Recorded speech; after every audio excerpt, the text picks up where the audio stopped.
Welcome to the deep dive. Today we're really getting into the 2012 action film Jack Reacher. Our mission basically is to figure out how this movie, which kicked off with, well, huge fan anger over the casting, ended up being called a masterclass in filmmaking. It's quite a turnaround. It really is. It's a fascinating situation. You have this adaptation, and right out of the gate, the core fans are absolutely furious. The reviews at the time literally used phrases like howls of anguish, and it boiled down almost entirely to the main character's physical look. Right, the disparity. Can you lay that out for us? The book Reacher versus Tom Cruise. Sure. So Book Reacher, he's, enormous. 6'5", consistently described as built like a brick outhouse, just physically intimidating by default. A real presence, and then the studio casts Tom Cruise. Exactly, who is significantly shorter, definitely doesn't have that same sheer bulk. For a lot of the book fans, that was just wrong. It felt like a fundamental misunderstanding of the character. It overshadowed everything else initially, didn't it? The script, the director. Completely. But then Lee Child, the author himself, stepped in, and his reasoning sort of put the issue to bed for many people. Okay, that's the crucial part. What did Child actually say? How did he justify Cruise? Well, he drew this really interesting distinction. He said, look, if you cast some other actor who's physically perfect, 6'5", you'd get, quote, 100% of height and 90% of the character. Okay. But with Cruise, he argued, you get 90% of the height, but 100% of the character. That's quite the statement, a huge vote of confidence. But, couldn't that just be the author defending the studio's big star? What exactly did Cruise bring that embodied that 100% character better than a taller actor might have? That's a fair question.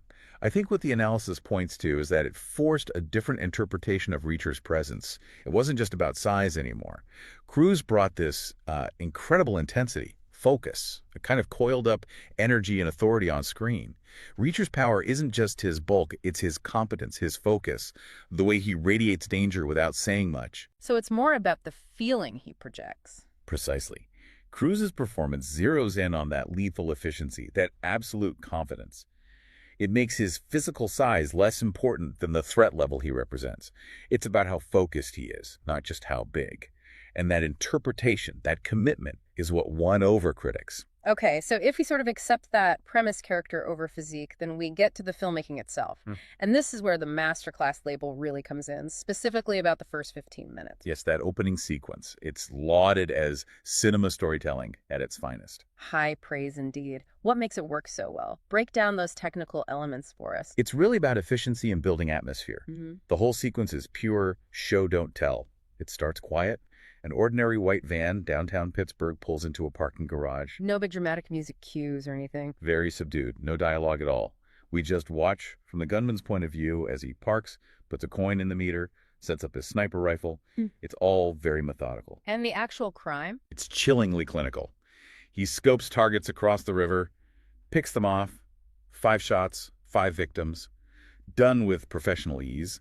And then there's that crucial detail, the one missed shot. Yes, the bullet in the drinks dispenser. Exactly, a perfect little breadcrumb for the plot. Then the shooter just packs up and disappears.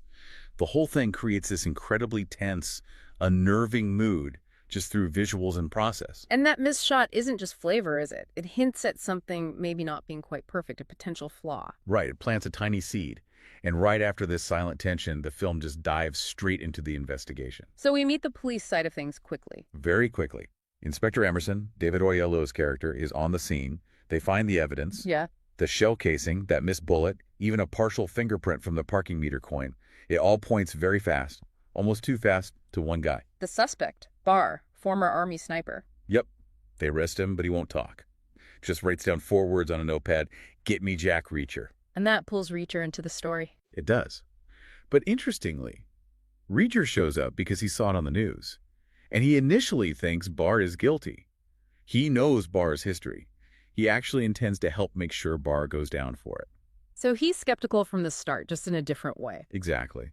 It's Barr's lawyer, Rosamund Pike's character, who persuades him to actually look closer, to investigate properly before condemning him. Okay, let's tie this back to that masterclass idea.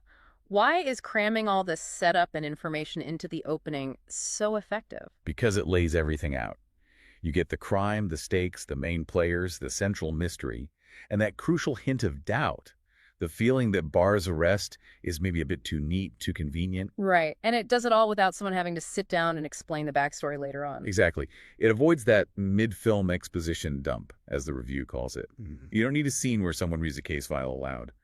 By showing you the cold precision of the setup and planting that early doubt, the film hooks you immediately. The whole narrative engine is basically primed in those first 15 minutes. That kind of efficiency, that structural tightness, it suggests a very deliberate hand guiding things. That's writer-director Christopher McQuarrie, right? Absolutely. And McQuarrie, well, he knows structure. We're talking about the guy who wrote The Usual Suspects. And Valkyrie. Plus, his own directorial debut, The Way of the Gun, which is, as the review says, a criminally underrated thriller. He gets complex plotting.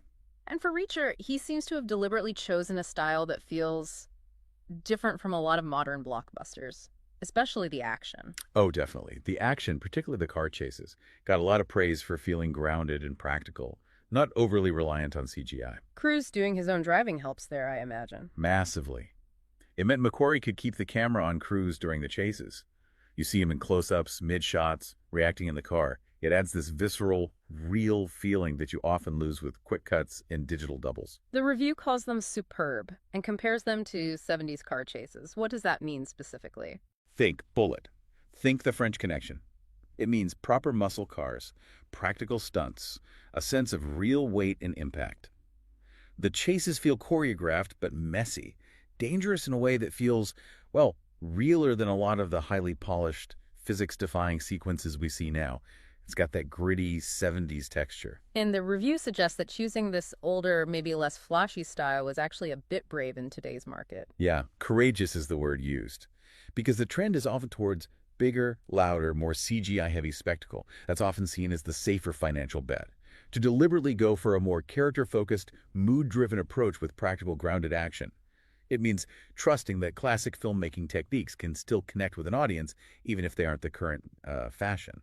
It's choosing craft over sheer scale, in a way. A risk that seems to have paid off here. But moving on slightly, a film like this relies on more than just the lead. The supporting cast often makes or breaks it, and apparently some of the supporting actors here were real standouts. Oh, absolutely. They provide a really strong foundation. Rosamund Pike, for instance, as the lawyer Helen Rodin, she does a great job. She's sort of the audience's stand-in, reacting to Reacher's methods, questioning him, a necessary counterpoint to his quiet confidence. The foil, yeah. And then you've got some veteran character actors in there too. Richard Jenkins. Yep, as the DA. Yeah. And Jenkins is, I mean, he's always good, isn't he? The reviewer even says they've never seen a bad performance from him. He brings that necessary weight and credibility to the procedural side of things. But the ones who really seemed to grab attention were maybe in smaller but more impactful roles. Definitely. Two in particular. First, Robert Duvall. He plays Cash, this old school former Marine gunnery sergeant who owns a shooting range. Right, I remember him. His part isn't huge, but it's described as just great. He manages to be funny, incredibly world-weary, and then deadly serious, sometimes all in the same scene. It's just a fantastic, economical piece of character work. Really memorable. And the other, Scene Stealer. The main villain, which was kind of unusual casting. Well, Werner Herzog. The legendary German director, playing the antagonist known as the Zek, the mastermind behind it all. That is inspired casting. It's brilliant. Yeah. Because Herzog just is unsettling, naturally. He has that unique voice, that intense scare, that slightly detached manner. He doesn't have to do much, you know?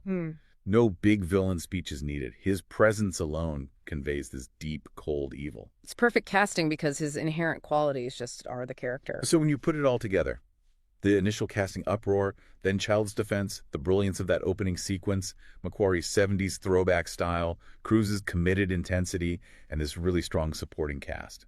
It paints a picture of a film succeeding because of its choices, not despite them. Exactly. It overcame that initial skepticism through sheer quality of execution.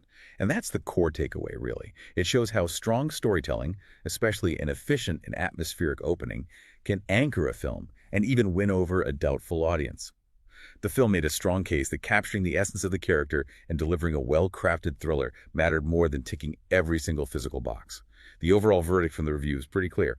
Well-made, well-cast action-adventure film. Highly recommended. So we've explored how this film succeeded by embracing a classic, perhaps unfashionable cinematic style. Character, practical action, tight plotting. Which leads us to that final thought for you, the listener, to consider. We've seen how Reacher found success by going against the grain, prioritizing that 70s feel over modern blockbuster trends. So what does it suggest, maybe, about audience appetite? If a film like this, focusing on grounded action and character, connects so well, does it mean there's a hunger for that kind of filmmaking, for that kind of realism and narrative craft that perhaps the big studios are underestimating right now? Something to think about next time you see the trailers for the latest CGI spectacle. Food for thought indeed. That's all for this deep dive. Thanks for joining us. Go forth and be well informed.